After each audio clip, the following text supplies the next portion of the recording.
Hello everyone, আসসালামু আলাইকুম। আজকে আরেকটি নতুন ব্লগ নিয়ে আপনাদের সামনে হাজির হলাম। কেমন আছেন আপনারা সবাই? আমি আলহামদুলিল্লাহ খুব ভালো আছি। আজকে বাজার থেকে বড় একটি কাতল মাছ এনেছে। আজ আমি একজন রুগী দেখতে যাব। তার জন্য আমি কি রান্না করে নিয়ে যাচ্ছি সেটাই আজকে আপনাদের সাথে আমি শেয়ার করব। তো আমি প্রথমে মাছটাকে এখানে ভালো করে কেটে নিচ্ছি। এটা 2 থেকে আড়াই কিলোর হবে সম্ভবত।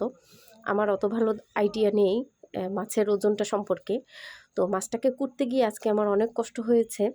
তো ভিডিও এডিটিং করার সময় আমি ভাবছিলাম যে কিভাবে আমি মাছটাকে এত তাড়াতাড়ি কুটে ফেললাম।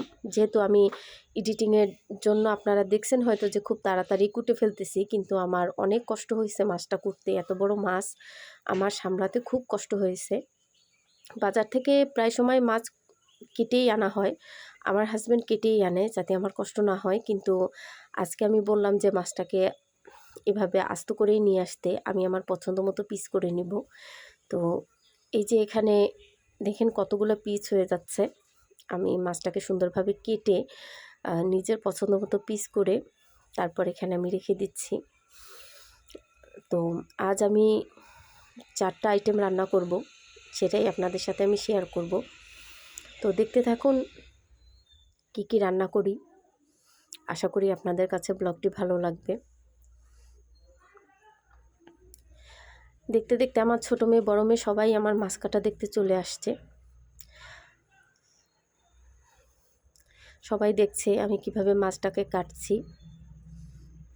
ওরা 2 বোনে মাছ কাটা মুরগি কাটা দেখতে ভীষণ ভালোবাসে। আমিও ছোটোবেলায় খুব পছন্দ করতাম। আমার আম্মা যখনই মাছ মুরগি কাটতো আমি পাশে গিয়ে বসে থাকতাম। আর আমার মেয়েরাও হয়েছে সেরকম।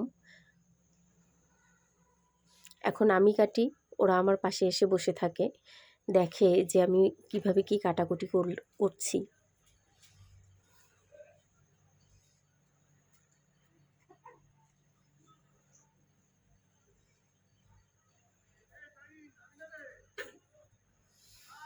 এই তো আলহামদুলিল্লাহ আমার মাছটা প্রায় কাটা হয়ে গেছে।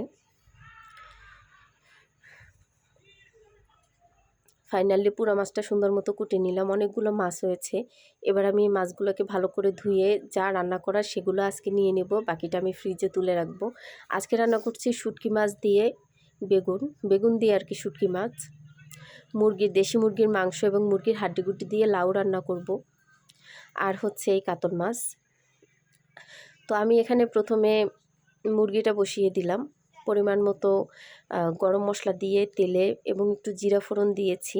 তার সাথে পেঁয়াজ রসুন আদা জিরা ও ধনিয়া বাটা দিয়ে মশলাটাকে ভালো মতো কষিয়ে নিলাম। ভালোভাবে ভাজা হয়ে গেলে এখানে আমি একটু পানি দিয়ে হলুদ এবং মরিচের গুঁড়ি দিয়ে দিচ্ছি। তো মশলাটা ভালো মতো কষানো হয়ে গেলে এখানে আমি মুরগির মাংস অ্যাড করছি। যেহেতু এখানে পুরো মুরগিটা আমি দিচ্ছি না, মুরগির যে হাড্ডিগুটি আছে সেগুলো দিয়ে আমি লাউ রান্না করব। আর এখানে শুধু মুরগির মাংসটুকু নিয়েছি, সেটাকেই আজকে আমি আলু দিয়ে ভুনো করব। তো ওই পাশের চুলায় আমি মাংসটা কষাতে দিয়ে এপাশে আমি ফ্রাই প্যানে মাছ ভেজে নিচ্ছি। আর একটু কাঁচামরিচ থেতো করে সেটা আমি মুরগির মাংসের সাথে অ্যাড করছি। যারা আমার ব্লগ দেখেন তারা জানেন আমি সবসময় মাংসে কাঁচামরিচ থেতো করা সেটা ব্যবহার করি, অথবা কাঁচামরিচ বাটা। এই দেখেন রানের মাংসটা যখনই এভাবে উপরের দিকে উঠে আসবে তখনই বুঝতে পারবেন যে মাংসটা প্রপারলি কষানো হয়ে গেছে। আমি একটু আপনাদেরকে দেখাই। এপাশে আমি গরম পানি বসিয়ে দিলাম এবং গরম পানি দিয়ে প্রেসারে দিয়ে দিলাম। আর এই সাইডে আমি ছোট প্রেসার কুকারটায় লাউ বসিয়ে দিচ্ছি। এখানে আমি সেম প্রসেসে গরম মশলা দিয়ে হলুদ মরিচ আদা রসুন পেঁয়াজ জিরা ধনিয়া বাটা দিয়ে মুরগির মাংস লবণ দিয়ে ভালো মতো কষিয়ে নিচ্ছি। এরপর মুরগির মাংসটা কষানো হয়ে গেলে আমি পানি দিয়ে এখানে মাংসটা সিদ্ধ বসিয়ে দিচ্ছি। আর এই সাইডে আমি রান্না করে নিচ্ছি কাতল মাছ। তো এখানে আমি তেলে পেঁয়াজ রসুন আদা জিরা বাটা ধনিয়া বাটা দিয়ে ও তেজপাতা ফোড়ন দিলাম। এরপরে একটু পানি হলুদ মরিচ স্বাভাবিক যে মশলাগুলো সেগুলাই এখানে আমি দিয়ে দিচ্ছি। যারা রান্না করেন তারা তো অবশ্যই জানেন, এটা কোনো নতুন কিছু না, সবাই আমি মনে করি পারেন এভাবে রান্না করতে। তো এই যে আমার প্রায় মাছ রান্না প্রায় শেষ। মাছটা ওই পাশে বসিয়ে দিয়ে আমি এখানে এবার প্রেশার কুকারে মাংসটা সিদ্ধ হয়ে যাওয়ার পরে লাউটা দিয়ে দিচ্ছি। লাউ দিয়ে 2 থেকে 3টা সিটি দিব, তাহলে আমার তরকারি রেডি হয়ে যাবে। এদিকে আরেকটা সমস্যা হয়ে গেছে, আমি বড় প্রেশার কুকারটা যখন মাংস বসাচ্ছিলাম তখন প্রেশার কুকারটা একদমই সিটি উঠতেছিল না, আমি সেটা খেয়ালই করিনি। আর এখানে আমি শুটকি বসিয়ে দিচ্ছি, পেঁয়াজ রসুন আদা জিরা বাটা এবং তেলে আমি একটু কাঁচামরিচ ফোড়ন দিয়ে নিয়েছি। শুটকি রান্নায় তেল একটু বেশি লাগে, মশলাও বেশ ভালোই লাগে। কম মশলায় রান্না করলে শুটকি মজা লাগে না, ভালো লাগে না খেতে। কম তেলেও রান্না করলে ভালো লাগে না। এই যে বেগুন দিয়ে শুটকি দিয়ে মাছটা ভালোমতো কষিয়ে নিয়ে আমি এবার ঝোল দিয়ে দিব।